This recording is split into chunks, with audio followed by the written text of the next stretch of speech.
Pour Dieu, l'homme est le centre de tout. Son désir est de s'exprimer, de se manifester lui-même sous forme humaine dans cet univers.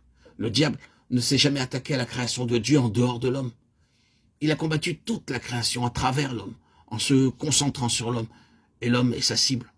Aucun d'entre nous ne pourra jamais connaître ce que le Seigneur Jésus a dû endurer entre les mains du diable lors de son séjour ici sur cette terre, et plus particulièrement durant les heures de sa croix.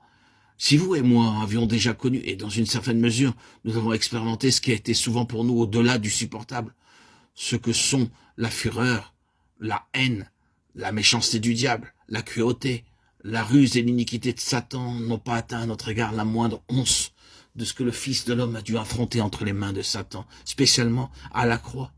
Et pourquoi?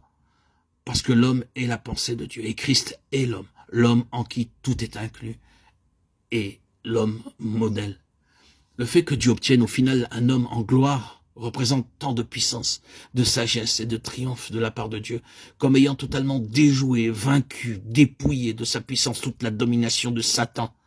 Étienne a dit, je vois les cieux ouverts et le Fils de l'homme, acte 7, 56. Saül de Tarse entendit ces mots, je suis Jésus, acte 9, 5. Le mystère caché depuis tous les âges et les générations est précisément ceci, que le dessein éternel de Dieu est lié à l'homme et que Jésus-Christ est l'élu, l'homme en qui tout est inclus, le premier-né. Quand nous avons dit tout cela, nous n'avons rien dit et nous n'avons rien vu. Le connaître, voir qui est Jésus et ce qu'il est la plus grande révélation qui puisse nous arriver. Et c'est pourquoi l'apôtre dit qu'il prie afin que le Dieu de notre Seigneur Jésus-Christ, le Père de gloire, puisse accorder un esprit de sagesse et de révélation dans la pleine connaissance de lui-même. Il n'existe pas une plus grande chose qui puisse à jamais se produire en dehors de la pleine connaissance de lui-même. Il ne s'agit pas de la pleine connaissance de Dieu en tant que Dieu dans sa divinité, il s'agit de la pleine connaissance de notre Seigneur, Jésus-Christ, dans la désignation, la pensée et l'intention de Dieu en tant qu'homme. Mais ce n'est qu'un aspect. Vous pouvez le nommer le plus grand si vous le souhaitez, mais ce n'est qu'un seul aspect de cette révélation qui s'est finalement dévoilé.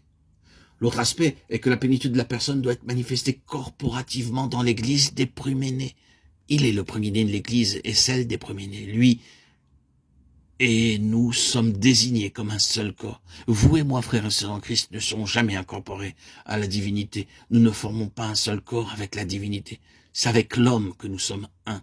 Nous sommes incorporés à Christ, l'homme. Comme Paul, dans son épître aux Éphésiens, le dit, créant avec les deux un seul homme nouveau. Éphésiens 2,15. Et ceci est la plénitude de la personne de Christ qui se manifeste corporativement.